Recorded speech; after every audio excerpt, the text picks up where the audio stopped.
ദൈവമാതാവ് പ്രത്യക്ഷപ്പെട്ട അൾത്താരയിൽ കയറി സാക്ഷ്യം പറയാൻ സാധിച്ചത് വളരെ വലിയൊരു അനുഗ്രഹമായി കാണുന്നു. എൻ്റെ പേര് നീന. ഞങ്ങൾ ഞാറയ്ക്കൽ നിന്ന് വരുന്നു. ഇതെൻ്റെ ഹസ്ബൻഡ് മോൻ. ഞങ്ങൾ പെരുമ്പള്ളി ഇടവകയാണ്. ആദ്യമായിട്ട് ഇവിടെ ഉടമ്പടി എടുക്കുന്നത് ജൂലൈ 13, 2024 എങ്ങനെ ഉടമ്പടി എടുക്കാൻ സാഹചര്യം എന്ന് പറഞ്ഞു കഴിഞ്ഞാൽ എൻ്റെ ഹസ്ബൻഡ് നേരത്തെ ഉടമ്പടി എടുത്തിരുന്നു. അപ്പോൾ ഉടമ്പടീനെ പറ്റി ഞാൻ കേട്ടിട്ടുണ്ട്. പക്ഷേ ഇത് ഞാനൊരു പ്രാർത്ഥന മാത്രമാണെന്നാണ്, അതായത് വിശ്വാസപ്രമാണം ഒരു പ്രാർത്ഥനയാണ്, അല്ലെങ്കിൽ കുടുംബ പ്രാർത്ഥന ഒരു പ്രാർത്ഥന, അതൊരു പേര് മാത്രമായിട്ടാണ് ഞാൻ വിചാരിച്ചിരുന്നത്. പക്ഷേ ഉടമ്പടി ഒരു ചെയ്യുന്ന പ്രാർത്ഥനയാണെന്ന് എനിക്കറിയില്ലായിരുന്നു. അപ്പോൾ ഒരു ദിവസം എനിക്കൊരു പ്രോബ്ലം ഉണ്ടായിരുന്നു വെച്ചാൽ, എനിക്ക് ഹെൽത്ത് പരമായി ഭയങ്കര പ്രശ്നമാണ്. ഞാൻ IT പ്രൊഫഷണലാണ്. അപ്പോൾ എപ്പോഴും എനിക്ക് നടുവേദന ഭയങ്കര ഒരു പ്രശ്നമാണ്. എപ്പോഴും നടുവേദന എന്ന് പറഞ്ഞു കഴിഞ്ഞാൽ 2 ആഴ്ച കിടപ്പായിരിക്കും. അപ്പോൾ വർക്ക് ഫ്രം ഹോം കിട്ടുന്നതുകൊണ്ട് വീട്ടിലിരുന്ന് വർക്ക് ചെയ്യും. കിടന്നുകൊണ്ട് വർക്ക് ചെയ്യുന്നത്, ഇരുന്നല്ല വർക്ക് ചെയ്യുന്നത്, കിടന്നുകൊണ്ടായിരിക്കും 2 ആഴ്ച വർക്ക് ചെയ്യുന്നത്. എണീക്കണമെങ്കിൽ ഒരാളുടെ സഹായം വേണം. അങ്ങനെ അപ്പോൾ എക്സ്റേ ഒക്കെ എടുത്ത് നോക്കി, ഒന്നും ഒരു പ്രോബ്ലം ഇല്ല. എക്സ്റേ എല്ലാം. പിന്നെ പെയിൻ കില്ലർ തരും ഡോക്ടർ, പെയിൻ മാറാനായിട്ട്. പിന്നെ കുറച്ച് നാൾ കഴിയുമ്പോൾ ആ വേദന മാറും, വീണ്ടും തുടങ്ങും ഇത് തന്നെ. അപ്പോൾ ഒരു ദിവസം ഇതുപോലെ ബാക്ക് പെയിനായിട്ട് വർക്ക് ഫ്രം ഹോം എടുത്ത് ഞാൻ കിടന്ന് വർക്ക് ചെയ്തുകൊണ്ടിരിക്കുമ്പോൾ ഇങ്ങനെ യൂട്യൂബ് വെച്ചിട്ടുണ്ട്. എന്തെങ്കിലും സ്പീച്ച് അല്ലെങ്കിൽ പാട്ട് അല്ലെങ്കിൽ എന്തെങ്കിലും പ്രോഗ്രാംസ് എന്തെങ്കിലും വെച്ചിട്ടായിരിക്കും വർക്ക് ചെയ്യുന്നത്. അപ്പോൾ ഒരു ദിവസത്തിൽ വന്നത് ഉടമ്പടി സാക്ഷ്യങ്ങളാണ് വന്നത്. അപ്പോൾ ഞാൻ വിചാരിച്ചത് കൃപാസനത്തിൻ്റെ സാക്ഷ്യങ്ങളാണെന്ന് എനിക്കറിയില്ല. അപ്പോൾ കൃപയുടെ സാക്ഷ്യങ്ങൾ വെച്ചുകൊണ്ടിരിക്കുമ്പോൾ ഓരോരുത്തർ തൈലം തേച്ച് പ്രാർത്ഥിച്ച് രോഗസൗഖ്യം കിട്ടിയത് ഇങ്ങനെ കേട്ടു. അപ്പോൾ എനിക്കും തോന്നി എന്തുകൊണ്ട് അവിടെ പോയി, എന്തായാലും ഹസ്ബൻഡ് ഇവിടെ ഉടമ്പടി എടുത്തിട്ടുണ്ട്, എന്തുകൊണ്ട് ഇവിടെ വന്ന് ഉടമ്പടി എടുത്തുവിടാമെന്നിങ്ങനെ തോന്നി. അപ്പോൾ ഇവിടെ വന്ന് ആദ്യം ഉടമ്പടി എടുത്തു. അത് കഴിഞ്ഞിട്ട് പിന്നെ എനിക്ക് അങ്ങനെ നടുവേദന വന്നിട്ടില്ല എന്നല്ല, മാതാവ് എന്നോട് ഇങ്ങനെ പറയുന്നത് വെച്ചാൽ 10 വർഷം ഞാൻ സ്കൂട്ടർ ഓടിക്കാൻ തുടങ്ങി. എന്നോട് ആദ്യം മാതാവ് ഇങ്ങനെ സംസാരിക്കാൻ തുടങ്ങി. സംസാരിക്കാൻ എന്ന് പറഞ്ഞാൽ മനസ്സിലിങ്ങനെ തോന്നലുകളായിട്ട് വരുന്നത്, തോന്നലുകൾ അല്ലെങ്കിൽ അങ്ങനെ. ഉടമ്പടി എടുത്തതിന് ശേഷം അതിന് മുന്നേ കുർബാനയ്ക്ക് പോവുകയോ, ഞായറാഴ്ച സാധാരണ ക്രിസ്ത്യാനികൾ കുർബാനയ്ക്ക് പോകുന്ന പോലെയാണ് കുർബാനയ്ക്ക് പോകുന്നത്. അപ്പോൾ എല്ലാ ദിവസവും കുർബാനയ്ക്ക് പോകാൻ തുടങ്ങി. അപ്പോൾ ഒരു കൃപകളിങ്ങനെ കിട്ടാൻ തുടങ്ങി. നമ്മുടെ മനസ്സിലുള്ള ആന്തരികമായ മാറ്റങ്ങൾ, കൃപകളിങ്ങനെ ഒഴുകുന്നത്, അതിങ്ങനെ നമുക്ക് ശരിക്കും ഫീൽ ചെയ്യാൻ തുടങ്ങി. അപ്പോൾ ഇങ്ങനെ ഓരോ തോന്നലുകൾ പരിശുദ്ധാത്മാവിലൂടെ ഇങ്ങനെ നമുക്ക് തോന്നലുകൾ വരാൻ തുടങ്ങി. അപ്പോൾ മാതാവ് എന്നോട് ആദ്യം പറഞ്ഞതെന്ന് വെച്ചാൽ സ്കൂട്ടർ മാറ്റിയിട്ട് ഒരു കാർ എടുക്കാനാണ് പറഞ്ഞത്. പക്ഷെ അതിൻ്റെ സാമ്പത്തിക സ്ഥിതിയൊന്നും അന്ന് ആ സമയത്തൊന്നുമില്ല. എന്നാലും മാതാവ് ഇങ്ങനെ തോന്നിച്ചത് കൊണ്ടാണ് പിന്നെ അങ്ങനെ ചെയ്യാം. കാരണം 1 hour ട്രാവൽ ഉണ്ട് എനിക്കൊരു സൈഡ് തന്നെ. അപ്പോൾ അത് ചിലപ്പോൾ അതുകൊണ്ടായിരിക്കാം വിചാരിച്ചിട്ട് ആദ്യം വണ്ടി എടുക്കാനുള്ള കാര്യങ്ങളൊക്കെ മുന്നോട്ട് കൊണ്ടുപോയി. എല്ലാം മാതാവിലെ വിചാരിക്കുന്നത്, പൈസ തരുന്നതും കൊടുത്തരുന്നതൊക്കെ ദൈവം തന്നെയാണ്. അപ്പോൾ എങ്ങനെയെങ്കിലും ഒരു മാർഗ്ഗം ഉണ്ടാവുമെന്ന് അങ്ങനെ വിചാരിച്ചു. അങ്ങനെ കാർ എടുത്തപ്പോൾ അപ്പോഴും മനസ്സിലൊരു തോന്നൽ വരികയാണ്, കാറിൻ്റെ നമ്പർ ശ്രദ്ധിക്കണം എന്നിങ്ങനെ തോന്നൽ വരിക. അപ്പോൾ എല്ലാ ആഴ്ചയും ഉടമ്പടി എടുത്തതിന് ശേഷം അച്ഛൻ്റെ ധ്യാനം കൂടുന്നുണ്ട്. അപ്പോൾ അച്ഛനിങ്ങനെ പറയുന്നത് നമ്പറുകളിലൂടെ മാതാവ് ഇങ്ങനെ സംസാരിക്കുമെന്നിങ്ങനെ കേട്ടിട്ടുണ്ട്. അപ്പോൾ രജിസ്റ്റേർഡ് നമ്പർ വന്നപ്പോഴത്തേക്കും രാത്രി 10 മണി 11 മണിക്ക് സമയത്ത് ഞാനിങ്ങനെ പ്രാർത്ഥിച്ചുകൊണ്ടിരിക്കുകയാണ്, ബൈബിൾ വായിച്ചുകൊണ്ടിരിക്കുകയാണ്. അപ്പോൾ പെട്ടെന്ന് മാതാവ് ഇങ്ങനെ ഉള്ളിലൊരു തോന്നൽ വരികയാണ്, നമ്പർ നോക്കുമെന്ന് പറഞ്ഞിട്ട് ഉള്ളിലൊരു തോന്നൽ വരികയാണ്. അപ്പോൾ എനിക്ക് പ്രത്യേകിച്ച് നമ്പർ എടുത്ത് നോക്കിയിട്ട് എനിക്ക് പ്രത്യേകിച്ചൊന്നും തോന്നിയില്ല. എന്താ ഈ നമ്പറിൽ പ്രത്യേകത, എനിക്കൊന്നും പ്രത്യേകിച്ചൊന്നും തോന്നില്ല. ഒന്നുകൂടെ നോക്കുമെന്ന് പറഞ്ഞു. അപ്പോൾ ഞാൻ കുറച്ച് നേരം ഇങ്ങനെ നോക്കിക്കൊണ്ടിരുന്നപ്പോഴാണ് മനസ്സിലാവുന്നത് കാറിൻ്റെ നമ്പർ എന്ന് പറയുന്നത് ഞാൻ ഉടമ്പടി എടുത്ത ദിവസത്തിൻ്റെ നമ്പറാണ് കാറിൻ്റെ നമ്പർ. ജൂലൈ 7, 24, 13 അതാണ് കാറിൻ്റെ നമ്പർ. 2024 13-ാം തീയതിയാണ് ഞാൻ ഉടമ്പടി എടുത്തത്. അതാണ് കാറിൻ്റെ നമ്പർ. ഞാൻ ചോദിക്കാതെ അവർ തന്നെ ആയിട്ട് എനിക്ക് തന്ന നമ്പറാണ്. അപ്പോൾ എനിക്ക് മനസ്സിലായി മാതാവ് എനിക്ക് തന്ന വണ്ടിയാണ്, മാതാവ് എന്നോട് പറഞ്ഞ് ചെയ്യിപ്പിച്ച. പക്ഷേ പിന്നീടാണ് എനിക്ക് അതിലും വലിയൊരു പദ്ധതി മാതാവിനുണ്ടെന്ന് മനസ്സിലായത്. പിന്നീട് ഞാൻ അപ്പോൾ ഞങ്ങളുടെ വീടെന്ന് പറഞ്ഞു കഴിഞ്ഞാൽ, എൻ്റെ സ്വന്തം വീടെന്ന് പറഞ്ഞു കഴിഞ്ഞാൽ ഒരു ഭയങ്കര പഴക്കമുള്ള വീടാണ്. ഒരു 10, 35, 40 വയസ്സായിട്ട് പഴക്കമുള്ള വീടാണ്. മേളിൽ നിന്ന് ഇങ്ങനെ സിമൻ്റൊക്കെ ഇങ്ങനെ അടർന്ന് വീഴാൻ തുടങ്ങി. ഒന്നില്ലെങ്കിൽ പുതിയതായിട്ടൊരു വീട് വെക്കണം, അല്ലെങ്കിൽ വീട് പുതുക്കി പണിയണം. അപ്പോൾ നമ്മുടെ സാമ്പത്തിക സ്ഥിതി അനുസരിച്ച് അങ്ങനെ ഒരു വീട് പണിയാനോ അങ്ങനെയുള്ളൊരു സാമ്പത്തിക അത്രയും വലിയ 30 ലക്ഷം 40 ലക്ഷമൊക്കെ പെട്ടെന്ന് എടുക്കുക എന്നൊക്കെ പറഞ്ഞാൽ നടക്കുന്ന കാര്യമല്ല. അപ്പോൾ ഞാനിതിങ്ങനെ മാതാവിനോട് വിഷമിച്ച് ഉടമ്പടിയിൽ വെച്ചത്. പക്ഷേ എനിക്ക് വിശ്വാസമൊന്നുമില്ല, ഇത്രയും പൈസയൊക്കെ എവിടെ നിന്ന് ഉണ്ടാവാനാ അന്നൊരു ഇത്. അപ്പോൾ ഒരു ദിവസം ഇങ്ങനെ വിഷമിച്ച് ഞാനിങ്ങനെ കിടന്നുറങ്ങി. പിറ്റേ ദിവസം മാതാവ് രാവിലെ ഇങ്ങനെ ഒരു തോന്നൽ വരികയാണ്, വീട് നോക്കുമെന്ന് തോന്നൽ. അപ്പോൾ ഞാനിങ്ങനെ വിചാരിച്ചു, വീട് നോക്കിയിട്ട് ഇപ്പോൾ പൈസ എവിടെ നിന്ന് ഉണ്ടാവാനാ, അങ്ങനെ അറിയില്ല. അപ്പം എന്നാലും അങ്ങനെ തോന്നൽ വന്നതല്ലെന്ന് വെച്ചാൽ ഞങ്ങൾ വീട് നോക്കാൻ തുടങ്ങി. 3 മാസത്തിനകത്ത് അപ്പോൾ വീട് നോക്കാൻ ഞങ്ങൾ തുടങ്ങി. അപ്പോൾ എൻ്റെ ഉടമ്പടി പുതുക്കാനുള്ള സമയമായി.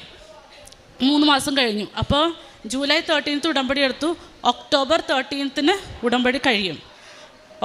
അപ്പോൾ ഞാൻ അപ്പോൾ സാറ്റർഡേ ആണ്. അപ്പോൾ മാതാവിനോട് ചോദിച്ചു, മാതാവ് അപ്പോൾ എല്ലാം മാതാവിനോട് ഇങ്ങനെ പ്രാർത്ഥിച്ചിട്ടാണ് ചോദിക്കുക, എന്ത് ചെയ്യണം എല്ലാം മാതാവിനോട് തന്നെ ചോദിക്കുന്നത്. ആ മാതാവിനോട് ചോദിച്ചു, ഞാൻ ഒക്ടോബർ 13 വന്ന് ഉടമ്പടി എടുക്കണോ? സാറ്റർഡേ വന്ന് ഉടമ്പടി എടുക്കണം. അപ്പോൾ ഞാൻ ആദ്യ ദിവസത്തിൽ ആദ്യം വന്ന് ഉടമ്പടി എടുത്തപ്പോൾ ഞാൻ 12 മണിക്ക് ഇവിടെ ക്ലാസ്സിന് കയറിയിട്ട് 7 മണി വരെ ഇരുന്നിട്ട് എനിക്ക് അവസാനം തലകറങ്ങി വീഴുന്ന അവസ്ഥയായി. എനിക്ക് പറ്റാണ്ട് ഞാൻ എങ്ങനെയോ ഉടമ്പടി എടുത്ത് പോവുക ചെയ്തത്. അത്രയ്ക്ക് തിരക്ക്, ഭയങ്കര തിരക്ക്. എപ്പോഴും തിരക്കാണ് ഇവിടെ, പക്ഷേ എനിക്ക് പറ്റുന്നില്ല. എൻ്റെ ഹെൽത്ത് വൈസ് ഭയങ്കര പ്രശ്നമാണ്. അപ്പോൾ എനിക്ക് പറ്റുന്നില്ല, തലകറങ്ങി വീണ് ഒരു കണക്കിനാണ് ഞാൻ അന്ന് ഉടമ്പടി തീർത്തിട്ട് പോയത്. അപ്പം മാതാവിന് തോന്നിക്കുകയാണ് സാറ്റർഡേ എടുക്കണ്ട, മൺഡേ ലീവ് എടുത്ത് വന്ന് എടുക്കാൻ പറഞ്ഞു. അപ്പം ലീവ് കിട്ടാമെന്ന് പറഞ്ഞു കഴിഞ്ഞാൽ, എന്നാലും മാതാവ് പറഞ്ഞാൽ എങ്ങനെയൊക്കെയോ ലീവ് ഒപ്പിച്ച് ഞാൻ മൺഡേ ആണ് വന്ന് ഉടമ്പടി എടുത്തത്. അപ്പോൾ മൺഡേ വന്ന് ഉടമ്പടി എടുത്തു. അപ്പോൾ എനിക്ക് പെട്ടെന്ന് 2 മണിക്ക് ഉടമ്പടി കയറി 5 മണിക്ക് ഞാൻ തിരിച്ചു പോയി. അപ്പോൾ ഞാൻ ഒറ്റയ്ക്കാണ് വരുന്നത്, ഒറ്റയ്ക്ക് വണ്ടി ഓടിച്ച് കാർ ഓടിച്ച് ഇവിടെ വന്നിട്ട് തിരിച്ചു പോയി.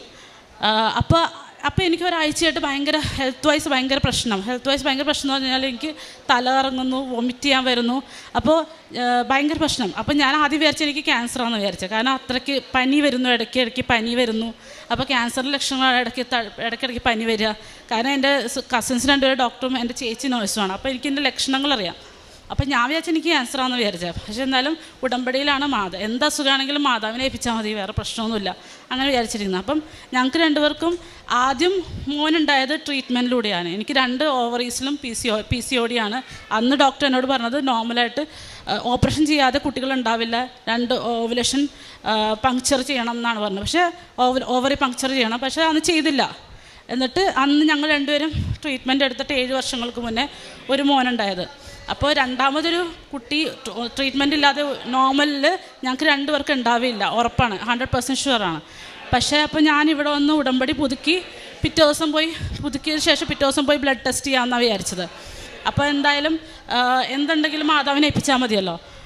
അപ്പോൾ ബ്ലഡ് ടെസ്റ്റ് ചെയ്തപ്പോഴത്തേക്ക് ഞാൻ ക്യാൻസറിൻ്റെ കുറേ ബ്ലഡ് ടെസ്റ്റ് ചെയ്തു, കൂടെ HCG ഹോർമോൺ ടെസ്റ്റും കൂടെ ചെയ്തു. അപ്പോൾ HCG ഹോർമോൺ ടെസ്റ്റ് ചെയ്തപ്പോഴാണ് ഞാൻ അറിയുന്നത് ഞാൻ 1.5 months പ്രഗ്നൻ്റ് ആണ്. അത് ഞാൻ അറിഞ്ഞിട്ടുണ്ടായിരുന്നില്ല, അത്ര ദിവസമായിട്ട് അറിഞ്ഞിട്ടുണ്ടായിരുന്നില്ല. അപ്പോൾ അതുകൊണ്ടാണ് മാതാവ് എന്നോട് സാറ്റർഡേ വരണ്ട, മൺഡേ വന്നാൽ മതി എന്ന് പറഞ്ഞത്. കാരണം സാറ്റർഡേ വന്നാലും ഞാൻ ഒറ്റയ്ക്കാണ് വരുന്നത്, ഞാൻ തലറങ്ങി വീണാൻ ഇവിടെ. അപ്പോൾ മൺഡേ വന്നപ്പോൾ ഞാൻ കഴിഞ്ഞിട്ട് പെട്ടെന്ന് തിരിച്ചു പോയി. എന്നിട്ട് പിന്നെ ഇത് അങ്ങനെ ചാട്ടി. അപ്പോൾ ഇതിനിടയ്ക്ക് ഞങ്ങൾ വീട് നോക്കുന്നുണ്ട് മാതാവ്. അപ്പോൾ ഞാൻ ആകെ കൺഫ്യൂഷനായി. ഞാൻ പ്രഗ്നൻ്റ് ആണ്, ഇതിനിടയ്ക്ക് വീട് നോക്കണം, ഇതിൻ്റെ കാര്യങ്ങളെല്ലാം ഓടി നടന്ന് ചെയ്യണം. ഇതെങ്ങനെ ചെയ്യുമെന്ന് എനിക്കൊരു പിടുത്തമില്ല. വീട് നോക്കിക്കൊണ്ടിരിക്കുക. അപ്പോൾ എല്ലാവരും എന്നോട് ചോദിച്ചു, ഇപ്പോൾ വീട് നോക്കണോ?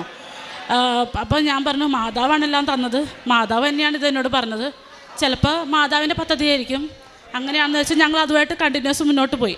അപ്പോൾ എല്ലാവരും ചോദിച്ചു 2 ഓപ്ഷൻ വെച്ചോ, വീട് പുതിയതായിട്ട് വാങ്ങിക്കണോ അതോ വെക്കണോ? അപ്പോൾ പുതിയതായിട്ട് വെക്കാമെന്ന് പറഞ്ഞു കഴിഞ്ഞാൽ 6-7 മാസത്തെ ഒരു കഠിന പ്രയത്നം വേണം, സ്ഥലം കണ്ടുപിടിക്കണം. അപ്പോൾ അത് മാതാവിനോട് ചോദിച്ചു, മാതാവ് വീട് വാങ്ങിച്ചാൽ മതി എന്നൊരു തോന്നല വരണേ. അങ്ങനെ ഞങ്ങൾ 3 മാസം കൊണ്ട് ഒരു വീട് കണ്ട് ചെറിയൊരു ബഡ്ജറ്റിൽ ഞങ്ങൾ വീട് വാങ്ങിക്കാമെന്ന് വിചാരിച്ചത്. പക്ഷേ മാതാവ് ഞങ്ങൾ സ്വപ്നത്തിൽ കാണുന്നതിനേക്കാൾ വലിയൊരു വീട് തന്നു. 3 മാസത്തിനുള്ളിൽ അതിൻ്റെ രജിസ്ട്രേഷനും കാര്യങ്ങളും എല്ലാം കഴിഞ്ഞ് എല്ലാവർക്കും ഇഷ്ടപ്പെട്ട് വീട്. പിന്നെ ഞങ്ങൾ വിചാരിച്ചു വീട് എങ്ങനെയൊക്കെ കടത്തിൽ ആൾക്കാർ സഹായിച്ചു. പൈസ എങ്ങനെയാണ് വന്നതെന്നുള്ളത് ദൈവം തന്നെ എല്ലാ പൈസയും കൊണ്ടെത്തിച്ച് തന്നു എന്ന് പറയണമായിരിക്കും നല്ലത്. കാരണം നമ്മുടെ കയ്യിൽ അന്നേരം ഒന്നുമില്ല. എല്ലാം ഒരു രജിസ്ട്രേഷനോ ഒന്നിനും ഒരു തടസ്സം പോലും ഉണ്ടായില്ല. എല്ലാം മാതാവ് മുന്നേ നടത്തി, നമുക്ക് വേണ്ടി യുദ്ധങ്ങൾ ചെയ്യും, കർത്താവ് നിനക്ക് മുന്നേ പോകും എന്ന് പറഞ്ഞ വചനം. കർത്താവ് മുന്നേ പോയി എല്ലാം ശരിയാക്കി തന്നിട്ടുണ്ടായിരുന്നു. പ്രഗ്നൻ്റ് എനിക്ക് വോമിറ്റിംഗ് ആണ്, എനിക്ക് കാര്യമായിട്ടൊന്നും ചെയ്യാൻ പറ്റിയിട്ടൊന്നുമില്ല. പക്ഷേ മാതാവാണ് മുന്നേ നടന്ന എല്ലാ കാര്യങ്ങളും ചെയ്തു തന്നത്. പിന്നെ 3 മാസം കൊണ്ട്, കഴിഞ്ഞ മാസമായിരുന്നു പെരതാമസം നടത്താമെന്ന് പറയുമ്പോൾ അപ്പോഴത്തേക്കും വീട് വാങ്ങിച്ചപ്പോൾ തന്നെ നമ്മുടെ കയ്യിൽ പൈസ എല്ലാം തീർന്നു. പിന്നെ എങ്ങനെ പെരതാമസം നടത്തും, എല്ലാവരും അറിയിച്ച് പെരതാമസം നടത്താനുള്ള അപ്പോഴും മാതാവിനോട് ഞാൻ പറഞ്ഞു എങ്ങനെ പെരതാമസം നടത്തുക. പക്ഷെ മാതാവ് പറഞ്ഞു പെരതാമസം നടത്തുമെന്ന് പറഞ്ഞു. അപ്പോൾ എന്നാൽ ശരി, അങ്ങനെ നടത്താം. പെരതാമസം നടത്തി കഴിഞ്ഞപ്പോഴത്തേക്കും നമ്മൾ നടത്തിയ ചിലവെല്ലാം ഇങ്ങോട്ട് മാതാവ് എല്ലാവരും പൈസയായിട്ട് സഹായിച്ച് എല്ലാവരും തന്ന് നമുക്ക് അത് തന്നെയുള്ളൂ പൈസയായിട്ട് നമുക്ക് ചിലവായുള്ളൂ. നമുക്ക് ചിലവായതെല്ലാം തിരിച്ചു കിട്ടുക തന്നെ ചെയ്തു. അങ്ങനെയാണ് നമ്മൾ ആ പെരതാമസം നടത്തിയത്. എല്ലാം മാതാവ് മുന്നേ നടത്തി എല്ലാം തന്നു. എല്ലാം മാതാവിൻ്റെ അനുഗ്രഹം. വീടിൻ്റെ പേര് ഞങ്ങളിട്ടത് കൃപാസനം എന്നാണ് ഇട്ടേക്കുന്നത്. കാരണം എല്ലാം തന്ന മാതാവാണ്. പിന്നെ എല്ലാവരും അറിയണം, നാട്ടിൽ പോകുന്നവരെല്ലാവരും ഞങ്ങളോട് ചോദിക്കണം, എല്ലാവരോടും പറയണം ഈ കാര്യം, ഞങ്ങൾക്ക് കിട്ടിയ അനുഗ്രഹങ്ങൾ. നാട്ടിൽ മാത്രമല്ല, എന്നോട് വന്ന് സംസാരിക്കുന്ന 5 മിനിറ്റ് സംസാരിക്കുന്ന ഏതൊരാളോടും ഞാൻ ഇവിടുത്തെ മാതാവിൻ്റെ കാര്യം പറയുന്നത്. നിങ്ങൾ ഒന്നുകൊണ്ട് വിഷമിക്കേണ്ട, ഇങ്ങോട്ട് വന്നാൽ മതി, ജസ്റ്റ് ഒന്ന് ഇവിടെ വന്ന് എത്തിപ്പെട്ടാൽ മാത്രം മതി, നിങ്ങൾ മാതാവ് രക്ഷിച്ചോളും എന്നാണ് എല്ലാവരോടും പറയുക. ആരെ കണ്ടാലും ഞാൻ മാതാവിനെ പറ്റിയാണ് പറയാറ്. ഈവൻ കമ്പനിയിൽ ഞാനൊരു ലിഫ്റ്റിൽ പോകുമ്പോൾ ഒരു ചേച്ചീനെ കണ്ടു. ഞാൻ അന്നേരം വരെ ആ ചേച്ചീനെ അവിടെ കണ്ടിട്ടില്ല. ആ ചേച്ചീനോട് സംസാരിച്ച് വന്നപ്പോഴാണ് ആ ചേച്ചീനോട് മാതാവിനെ പറ്റി പറഞ്ഞത്. ആ ചേച്ചി മാതാവിൻ്റെ അടുത്ത് വന്ന് ഒരു സാധാരണ ഇങ്ങനെ അവിടെ ഫ്ലോർ ക്ലീൻ ചെയ്യുന്ന ഒരു ചേച്ചിയാണ്. പക്ഷേ ആ ചേച്ചി മാതാവിൻ്റെ അടുത്ത് വന്ന് മാതാവ് ആ ചേച്ചീനെ വലുതായിട്ട് ഉയർത്തി. ആ ചേച്ചി പിന്നെ കാണുമ്പോൾ നെക്സ്റ്റ് മന്ത് ആ ചേച്ചി US പോവുകയാണ്. അങ്ങനെ ഒരുപാട് പേരോട് സംസാരിക്കാൻ ഇതിലൂടെ സാധിച്ചിട്ടുണ്ട്. പിന്നെ പ്രേക്ഷിത പ്രവർത്തനമായിട്ട് ഞാൻ ചെയ്തതെന്ന് വെച്ചാൽ, പ്രേക്ഷിത വില എന്ന് വെച്ചാൽ ഇവിടുത്തെ പത്രം ആദ്യം എനിക്ക് എങ്ങനെയാണ് കൊടുക്കേണ്ടതെന്നും അറിയില്ല. എല്ലാം മാതാവിനോട് ചോദിച്ചിട്ടാണ് ചെയ്യണേ. അപ്പോൾ ഞാൻ ഇത് മാതാവിനോട് പറഞ്ഞു, മാതാവ് ഇത് കൊടുക്കാനുള്ള ആൾക്കാരെ എനിക്ക് കാണിച്ചു തന്നെ. എന്നിട്ട് വിശ്വാസപ്രമാണം ഓരോരുത്തരെയും ചൂസ് ചെയ്ത് എനിക്ക് മാതാവ് കാണിച്ചത്, ഇന്ന ആൾക്ക് കൊടുക്കണം അങ്ങനെ. കാരണം ഞാനൊരു പത്രം കൊണ്ട് പോകുന്ന സമയത്ത് ഒരു മാതാവ്, ഞാനിങ്ങനെ പോയിക്കൊണ്ടിരിക്കും, മാതാവ് പെട്ടെന്ന് സ്റ്റോപ്പ് ചെയ്യാൻ പറഞ്ഞു എൻ്റെ അടുത്ത്. വണ്ടി സ്റ്റോപ്പ് ചെയ്തിട്ട് ഈ കടയിൽ ഒരു പെൺകുട്ടീനെ, ഒരു കടയിൽ വല്ലപ്പോഴും കയറാറുണ്ട് ആ പെൺകുട്ടിക്ക് പത്രം കൊടുക്കാൻ പറഞ്ഞു. അപ്പോൾ എനിക്ക് ആ കുട്ടി ക്രിസ്ത്യനാണോ ഹിന്ദു ആണോ ഒന്നും അറിയില്ല, അങ്ങനെയൊന്നും നോക്കിയിട്ടല്ല കൊടുക്കുന്നത്. എന്നാലും അങ്ങനെ തോന്നി ഞാൻ ആ കുട്ടിക്ക് കയറി കൊടുക്കുമ്പോൾ ആ കുട്ടി ഭയങ്കര ഹാപ്പി. എന്നിട്ട് എന്നോട്, അപ്പോൾ ഞാൻ ചോദിച്ചു എന്താണോ ഇത്ര സന്തോഷം, സാധാരണ ആൾക്കാർക്ക് അങ്ങനെ അത്ര സന്തോഷം ഉണ്ടാവാറില്ല. അപ്പോൾ ആ കുട്ടി പറഞ്ഞു, എൻ്റെ ഫോണിൻ്റെ, ആ കുട്ടി ഒരു ഹിന്ദു ആണെന്ന് അപ്പോഴാണ് ഞാൻ അറിയണത്. ആ കുട്ടി ഒരു ഹിന്ദു ആണ്, ആ കുട്ടിയുടെ ഫോണിൻ്റെ വാൾപേപ്പർ മാതാവിൻ്റെ ഫോട്ടോയാണ്. അപ്പോൾ ഞാൻ അതെന്താ ഇങ്ങനെ? അപ്പോൾ ആ കുട്ടി കുഞ്ഞുനാൾ മുതലേ ആ കുട്ടി മാതാവിനാണ് പ്രാർത്ഥിക്കുന്നത്. ഈ പത്രം തന്നപ്പോൾ അപ്പോൾ ഞാൻ പറഞ്ഞു, എനിക്ക് ഉറപ്പായി മാതാവും മോളെ ഇങ്ങോട്ടേക്ക് വിളിക്കുന്നുണ്ട്, ഇവിടെ വന്ന് തീർച്ചയായിട്ടും ഉടമ്പടി എടുക്കണം. അതിനായിരിക്കും മാതാവിനെ കൊണ്ട് ഇവിടെ നിർത്തിച്ച്. അങ്ങനെ ഓരോ പത്രം കൊടുക്കുന്ന ഓരോ വിശ്വാസപ്രമാണം ചോദിച്ച് എല്ലാവർക്കും പത്രം ചൊല്ലുക. അങ്ങനെ ഒരുപാട് പേര് എൻ്റെ അനുഭവങ്ങൾ പറയും. ഞാൻ പ്രഗ്നൻ്റ് ആയതിൻ്റെ എല്ലാ അനുഭവങ്ങളും മിക്കവരോടും ഞാൻ പറയാറുണ്ട്. പിന്നെ ഞാൻ ചെയ്യുന്നത് വെച്ചാൽ ഫുഡ്, എൻ്റെ കയ്യിൽ എപ്പോഴും എന്തെങ്കിലും ഫുഡ് ഉണ്ടാവും. ഫുഡ് എനിക്ക് തോന്നും ഇങ്ങനെ ഇന്ന ആൾക്ക് കൊടുക്കണം, പൈസയായിട്ടാണെങ്കിൽ ഇന്ന ആൾക്ക് കൊടുക്കണം. അങ്ങനെ എല്ലാ ആഴ്ചയിലും അല്ലെങ്കിൽ ദിവസത്തിലൊക്കെ ആർക്കെങ്കിലും ഒരാൾക്കെങ്കിലും സഹായിക്കണം എന്നുള്ളൊരു, ഒരാളെങ്കിലും സഹായിക്കും എന്നുള്ള 2 ദിവസം 3 ദിവസം കൂടുമ്പോൾ ആരെങ്കിലും സഹായിച്ചിരിക്കും, അല്ലെങ്കിൽ ആരെങ്കിലും കണ്ടുപിടിച്ച് എന്തെങ്കിലും ഒരു സഹായം ചെയ്തു കൊടുത്തിരിക്കും. അങ്ങനത്തെ ഒരു കൃപ മാതാവ് തന്നു. എല്ലാത്തിനുള്ള കൃപ മാതാവ് തന്നു എന്നുള്ളതാണ്. ഒന്നും നമ്മളായിട്ട് ചെയ്യേണ്ട കാര്യമില്ല. ഉടമ്പടി എടുത്തു കഴിഞ്ഞാൽ മാതാവ് തന്നെ നമ്മൾ നടത്തും, എല്ലാം ചെയ്യിപ്പിക്കും. മാതാവിനോട് പറഞ്ഞാൽ മാത്രം മതി. വിശ്വാസപ്രമാണം ചൊല്ലുക, മാതാവിനോട് പറയുക എന്താ ചെയ്യേണ്ടത്, നെക്സ്റ്റ് മൊമെൻറ്റിൽ മാതാവ് നമുക്ക് കാണിച്ചു തരും. അങ്ങനെയാണ് എൻ്റെ അനുഭവം ഉടമ്പടിയിലുണ്ടായിട്ടുള്ളത്. പിന്നെ എനിക്ക് പേഴ്സണലി വന്ന ചേഞ്ചസ് എന്ന് പറഞ്ഞു കഴിഞ്ഞാൽ, ഞാൻ ഞായറാഴ്ച മാത്രം കുർബാന കാണുന്ന ഒരാളാണ്. അപ്പോൾ പിന്നെ കുമ്പസാരം 6 മാസത്തിലൊരിക്കൽ, നമുക്ക് ക്രിസ്മസ് ഈസ്റ്റർ വരുമ്പോഴാണ് ഞാൻ കുമ്പസാരിക്കുന്നത്. ഇത് വന്നപ്പോഴത്തേക്ക് ഞാൻ ദിവസവും കുർബാന കാണാൻ തുടങ്ങി. പിന്നെ കുമ്പസാരം മാസത്തിലൊരിക്കൽ കുമ്പസാരിക്കാൻ തുടങ്ങി. ലീവ് എടുത്തിട്ടൊക്കെയാണ് ചിലപ്പോൾ പോയി കുമ്പസാരിക്കുന്നതൊക്കെ. എന്നാലും ഞാൻ മുടക്കാതിരിക്കാൻ മാക്സിമം ശ്രമിക്കുന്നുണ്ട്. അങ്ങനെയുള്ള ഒരുപാട്, പിന്നെ ആന്തരികമായ ഒരുപാട് സൗഖ്യങ്ങൾ എന്ന് വെച്ചാൽ ക്ഷമിക്കാനുള്ള സൗഖ്യം, അങ്ങനെ ഓരോന്നോരോ സ്റ്റെപ്പ് ബൈ സ്റ്റെപ്പായിട്ട് ഇങ്ങനെ ദിവസവും ഓരോ സ്റ്റെപ്പ് ബൈ സ്റ്റെപ്പായിട്ട് ഇങ്ങനെ കർത്താവ് മാറ്റിക്കൊണ്ടിരിക്കുന്നതായിട്ട്, എന്നെ തന്നെ മാറ്റിക്കൊണ്ടിരിക്കുന്നതായിട്ട് എനിക്ക് തോന്നിയിട്ടുണ്ട് ഭയങ്കരമായിട്ട്. പണ്ടത്തെ ഒരു 6 മാസം മുന്നത്തെ ഉടമ്പടിക്ക് മുന്നുള്ള ആളല്ല ഇപ്പോഴത്തെ ഞാനെന്ന് എനിക്ക് തോന്നിയിട്ടുണ്ട്. അങ്ങനെ ഓരോ ചേഞ്ചസും കർത്താവ് കൊണ്ടുവന്നിട്ടുണ്ട്. ഇതൊക്കെയാണ് എൻ്റെ അനുഭവങ്ങൾ. എസെക്കിയേൽ പ്രവാചകൻ്റെ പുസ്തകം 36:26 മുതലുള്ള തിരുവചനങ്ങൾ അരുളിച്ചെയ്യുന്നു. ഒരു പുതിയ ഹൃദയം നിങ്ങൾക്ക് ഞാൻ നൽകും, ഒരു പുതു ചൈതന്യം നിങ്ങളിൽ ഞാൻ നിക്ഷേപിക്കും. നിങ്ങളുടെ ശിലാഹൃദയം എടുത്തു മാറ്റി മാംസളമായ ഹൃദയം നിനക്ക് ഞാൻ നൽകും. അനുഭവ സാക്ഷ്യം നീനയും തൻ്റെ ജീവിത പങ്കാളിയും ഇവിടെ ഒരുമിച്ച് ദൈവത്തെ മഹത്വപ്പെടുത്തി പങ്കുവയ്ക്കുമ്പോൾ 6 മാസം മുമ്പ് ഉള്ള ഒരു വ്യക്തിത്വമല്ല ഇന്ന് എൻ്റേത്. എനിക്കൊത്തിരിയേറെ മാറ്റങ്ങൾ വന്നു. ഈ മാറ്റങ്ങളിലൂടെ ദൈവം സംസാരിക്കുന്നത് തനിക്ക് ബോധ്യപ്പെടുവാൻ തുടങ്ങി. ഇവിടെ തോന്നലുകളെന്ന് ഈ മകൾ പറയുന്നു. തോന്നലുകളല്ല, അത് ബോധ്യങ്ങളാണ്. ബോധ്യങ്ങളാകുമ്പോഴാണ് ദൈവത്തിൻ്റെ വഴിയെ നടക്കുവാൻ നമുക്ക് തന്നെ ഇതാണ് വഴി, ഇതിലേ പോവുക എന്ന് പറയുന്ന ദൈവസ്വരം അത് കേൾക്കുവാനും, അങ്ങനെ വലത്തോട്ടോ ഇടത്തോട്ടോ തിരിയുമ്പോൾ നിൻ്റെ കാതുകൾ പിന്നിൽ നിന്നൊരു സ്വരം ശ്രവിക്കും, ഇതാണ് വഴി, ഇതിലേ പോവുക. യെശയ്യാ പ്രവാചകൻ്റെ പുസ്തകത്തിൽ നാം കാണുന്ന തിരുവചനമാണിത്. അങ്ങനെ തൻ്റെ ജീവിതത്തിൻ്റെ ഓരോ അവസരങ്ങളിലും താൻ ഉടമ്പടി എടുത്തതിന് ശേഷം തനിക്ക് വന്ന വ്യക്തിപരമായ മാറ്റങ്ങളും അതിലൂടെ ദൈവം ഇന്ന് എത്രമാത്രം തന്നെ തൻ്റെ കൂടെയുണ്ട്, തനിക്ക് സമീപസ്ഥനാണ് എന്നുള്ള ബോധ്യങ്ങളൊക്കെ നീനയ്ക്ക് എത്രമാത്രം ലഭിച്ചു എന്ന സാക്ഷ്യത്തിൽ ഉടനീളം നമുക്കത് വ്യക്തമാണ്. അങ്ങനെ തനിക്ക് കിട്ടിയ രോഗസൗഖ്യം, ആദ്യത്തെ കുഞ്ഞ് തങ്ങൾക്ക് മെഡിസിനിലൂടെ, അതായത് അങ്ങനെ പ്രത്യേകമായിട്ടുള്ള ട്രീറ്റ്മെൻറ്റിലൂടെ ലഭിച്ചതാണെങ്കിൽ രണ്ടാമത് താൻ നോർമലായിട്ട് കൺസീവാണ്. അതൊക്കെ അമ്മയുടെ കൃപകളായിട്ട് തന്നെ ഈ മകൾ കാണുന്നു. തങ്ങൾക്കൊരു പുതിയ ഭവനം ലഭിച്ചു. അതിനൊന്നും യാതൊരു ചാൻസും ഇല്ലാത്ത അവസ്ഥ, തങ്ങൾക്ക് മുടക്കാനായിട്ടൊന്നുമില്ല. എന്നാൽ തങ്ങൾക്ക് കൃപയായിട്ട് അമ്മയിലൂടെ മറ്റുള്ളവർ തങ്ങൾക്ക് എങ്ങനെയാണ് അതിനുള്ള സാമ്പത്തികമായിട്ടുള്ള എല്ലാ ഭദ്രതയും തങ്ങൾക്ക് ലഭിക്കുന്നത്.